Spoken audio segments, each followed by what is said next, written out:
39வது சங்கீதம் 1வது வசனம் 2வது வசனம். பலவான்களின் புத்திரரே, கர்த்தருக்கு மகிமையையும் வல்லமையும் செலுத்துங்கள். கர்த்தருடைய நாமத்திற்குரிய மகிமையை அவருக்கு செலுத்துங்கள். பரிசுத்த அலங்காரத்துடனே கர்த்தரை தொழுது கொள்ளுங்கள். அல்லேலூயா. Worship is not about us, it's all about God. ஆராதனை என்பது நம்மை பற்றியது அல்ல, அது தேவனை பற்றியது. அதனால தான் சங்கீதக்காரன் சொல்றாரு, பலவான்களின் புத்திரரே, கர்த்தருக்கு மகிமையும் வல்லமையும் செலுத்துங்கள். அதை யாருக்கு செலுத்துங்க? ரொம்ப அழுத்தம் கொடுத்து சொல்றாரு, கர்த்தருக்கே அதை செலுத்துங்கள். எல்லாரும் சொல்லுங்க பார்க்கலாம், கர்த்தருக்கே அதை செலுத்துங்கள். அப்ப ஆராதனைக்குரியவர் யார் மாத்திரம்தான்? கர்த்தர் மாத்திரம்தான். இந்த உலகத்துல எத்தனை பெரிய ஜாம்புவான்கள் எழும்பினாலும், எத்தனை பெரிய ஆட்கள் எழும்பி வந்தாலும், அவர்கள் ஆராதனைக்குரியவர்கள் அல்ல. ஆராதனைக்குரியவர் இயேசு மாத்திரமே. அல்லேலூயா.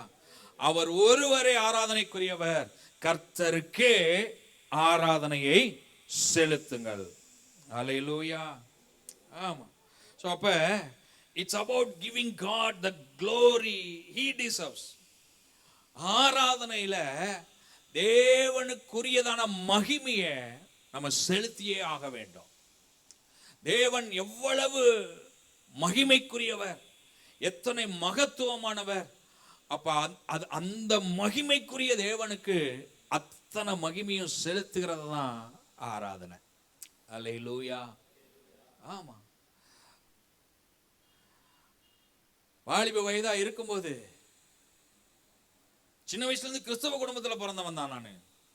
ஆனா வாலிப வயசுல கொஞ்சம் உலகம், வாலிபம், நண்பர்கள், அதனால நண்பர்கள் சொல்றதெல்லாம் கேட்கறது, அப்படியே கொஞ்சம் பின்மாற்றம். அப்புறம் எனக்கு ஒரு குறிப்பிட்ட காலத்துல சபை வெறுத்து போச்சு.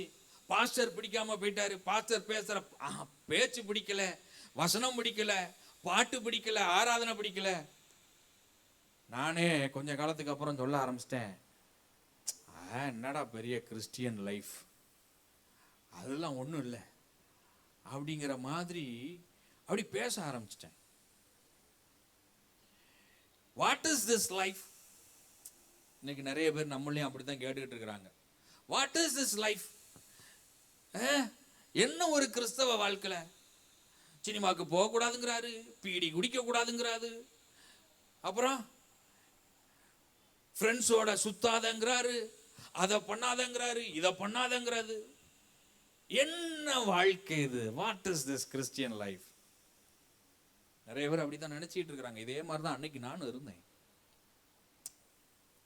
அதனால தேவனுக்கு செலுத்த வேண்டியதான அந்த கனத்தையும் மகிமையும் செலுத்தாத ஒரு நபரா, அவருக்கு கொடுக்க வேண்டியதான ஆராதனைய செலுத்தாத ஒரு நபரா சுத்தி வந்துகிட்டு இருந்தேன். ஆண்டவர் பார்த்தாரு, ஏற்ற வேலையில தொட்டாரு, ரட்சித்தாரு, ஊழியக்காரனா அபிஷேகம் பண்ணிட்டாரு. அல்லேலூயா. ஆமா. அநேகர் கனத்தையும் மகிமையும் யார் யாருக்கோ செலுத்துறாங்க, அல்லது அவருக்குரிய கனத்தையும் மகிமையும் செலுத்தாதபடிக்கு என்ன இயேசு, என்ன கிறிஸ்தவ வாழ்க்கைன்னு வாழ்ந்துகிட்டு இருக்கிறாங்க. நீங்களும் நானும் அப்படி அல்ல. எல்லா மகிமையும் எல்லா கனமும் இயேசு ஒருவருக்கே. அல்லேலூயா.